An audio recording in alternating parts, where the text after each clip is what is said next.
સુરતના ધારાસભ્ય અને રાજ્યના આરોગ્ય મંત્રી પ્રફુલ પાનસરિયાએ અકસ્માતમાં ઇજાગ્રસ્ત થયેલા એક યુવાનને પોતાનો કાફલો અટકાવી તાત્કાલિક સારવાર માટે હોસ્પિટલ ખસેડતા લોકો દ્વારા આરોગ્ય મંત્રીને કામગીરીની સરાહના કરી હતી.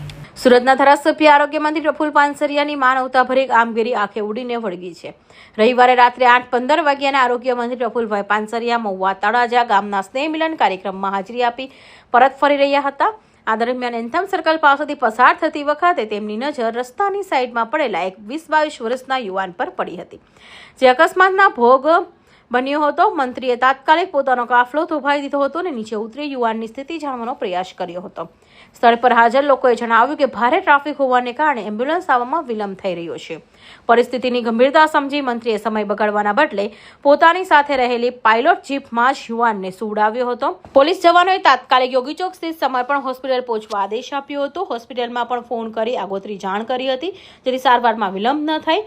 અકસ્માત સમયે ગોલ્ડન અવર ખૂબ કિંમતી હોય છે. મંત્રીએ પોતાના પ્રોટોકોલની પરવા કર્યા વગર જે રીતે યુવાનની મદદ કરી તેની સ્થાનિકોએ પણ સરાહના કરી હતી. Bureau report, Hind TV news, Surat.